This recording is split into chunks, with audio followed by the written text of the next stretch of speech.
there is a breakthrough for market opportunities. And so, I think surely by this whole approach, what was actually a vicious cycle became a virtuous cycle. What investment we did in manufacture paid off. The tough decisions we took in terms of people, etc. also paid off. And therefore, we then focused into international markets. We went into R&D spend.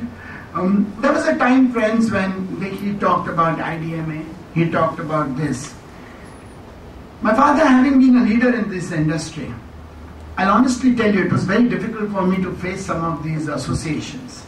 Because, I used to think that, what have I done? It was not what I had done, but what we had not done. And so I said, a time has to come when I should be able to regain at least my personal spot. And I remember when the Indian Pharmaceutical Alliance came into being, this was an organization and is an organization of the top Indian promoter-led companies. So you have Sun, you have Zydus, you have Torrent, you have Lupin, all the big ones. I was not considered for membership because Unichem was not of a standard where we had international facilities, we were investing in R&D. And friends, today I'm very happy to tell you I'm the president of that association. So, and in addition to that, that has helped us to actually fashion the new drug policy. Government take us very seriously because this association with me and all others has 90% of India's exports, has all the majority investment in R&D done through this, and the government really feels that this is absolutely, a serious body which is able to deliver what it says.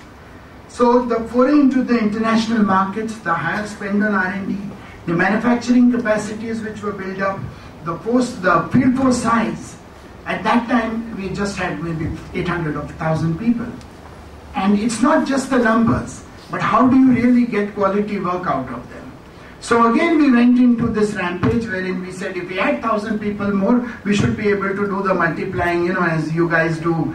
This is what will come to per capita will be so much, will be the cost, blah, blah, blah. And again we fell flat on our face. Because at the end of the day, what I realize is that the connect with the customer, the ability for the person who goes on your behalf to be able to put his point of view across, the kind of training you give, the kind of incentives you give, the kind of motivation you give, plays a very, very important part. And today we have 4,500 people. Our attrition as of last 2 years ago was more than 30%. So we had virtually become, even as late as 2 years ago, a training ground. So it was great to join Unichem, get the learning, because as I said, we always had this medical education bias and all of that. And then of course, within 6 months you would be picked up by some better organization because here was ready-made material. I don't know whether it happens with BK Institute of Management in IIM, but the point I am saying is that's how it goes.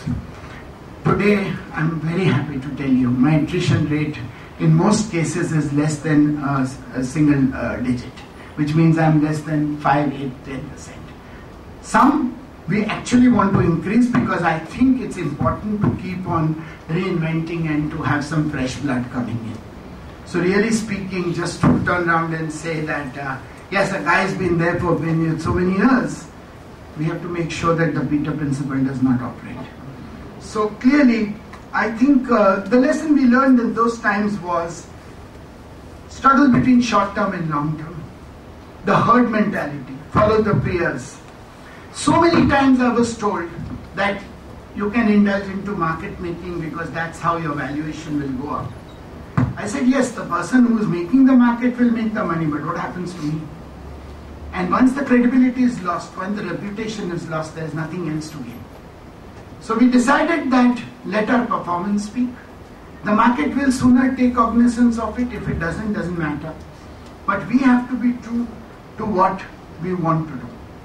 So some of the observations I just felt is, while we have been consistent, and now by God's grace, one of the things which really happened, which sometimes I don't believe, from 1962 till 2012, we have not had 1 year of uninterrupted dividend, which means every year we have been able to reward our shareholders. Obviously, you can turn around and say the base was small, you could manage it, whatever, but the fact is we did that. The other thing is, we had set our sights to be a cash flow free company, no borrowings. Today we are completely cash flow free. We don't borrow a rupee from the bank. So I think it's just not the question that that's good or bad. Yes, if we see that there is a worthwhile opportunity, we'll certainly do that. But I always believe that it's better to keep the resources well conserved with you before you just think that you want to go for a splurge. And I think one of the most important things I was taught by Mr. BK Sharma, and which I'd like to share with you all, is he said, listen, your father started the company, fair enough. You have been the second generation here. We don't know whether there will be a third or not. My daughter is an MBA from London Business School, claims to take interest. We'll see where she goes. But the fact of the matter is, you don't own 100% of the company. You have to be responsible to that 50% of people who have put faith in you. And you have to see that you don't belie their expectations. He says, the day you buy 100% of the company, it's your choice what you want to do. You can flush that money down the drain. But even if there is one outside shareholder who has to be properly rewarded and looked after. And therefore, I think we are in the land of Gandhi. This concept of trusteeship management was something which was ingrained into me from my first day. And where I was clearly told that you've got an opportunity. That doesn't mean that it is your birthright. Those days of divine right of management are over. If you are able to contribute into something and add value, then only please be into this. Otherwise, you can sell the company, you enjoy what you want to do, go and play your golf, do what you like. But as long as you are in business, you have no right to treat it as a hobby, no right to treat it as a fiefdom. You have to see to it that you are able to continuously add value to what you do. And friends, today if you ask me what am I looking ahead, I think we are now on a great growth path. The question is, how do we accelerate that growth? How do we bring in people who have that stirring in their loins, that they really want to see Unichem occupy that position which it had occupied but had lost because of its own omissions and commissions? How do we get significant revenues from the developed markets? And how do we see tomorrow? What is the kind of investment we should do so that India is able to produce a new R&D drug and where Unichem can play some part of it? I'm very happy to say that my teams are already working, and what would have been considered at one time an impossibility, today we are only not sure as to how much we want to invest and for how long, but the thoughts are already there. And therefore, I would like to just end with two thoughts. In this whole journey of 67 years, what's been the key takeaways? One, challenges are given. Don't run away. Face them. Two, failures are a part of the success journey. Enjoy that process. Nadi ka behlav hai, behte jao. But at the same time, make sure that you learn out of that. As I said, change is inevitable. Anticipate it as much as you can. Difficult situations require difficult decisions. But always do it practicing empathy and respect for the people. Even at the time of Mussolini, it was the first time when the trains ran on time in Italy, when a dictatorship was used. But please understand, unless you can get people to really get committed to your cause. And I think a good leader is one who basically makes sure that others do what he wants to do, not because he wants them to do it, but because they feel it's good to do it. And therefore, I was discussing with Professor Chirag Trivedi coming in the car. I said, yes, we have found a way through Facebook and on to black out whatever we want. And if we don't like somebody or somebody is not flattered us enough, we can press the delete button. But in life, there are no delete buttons. You've got to make sure that you have to deal and make sure that you make the lemonade with the lemons you are served. Every time you don't necessarily get that choice. Do not compromise business ethics, value systems. Sometimes I must say this, that even our movies teach us some things. If you look at that Shah Rukh Khan's dialogue in Dilwale Dulhania, his mother has taught him, I think some years ago I remember to have seen that there are two paths when you are confronted with a situation. One which appears to be very quick and fast, but at the same time is not accepted by your conscience, or you don't think that's right.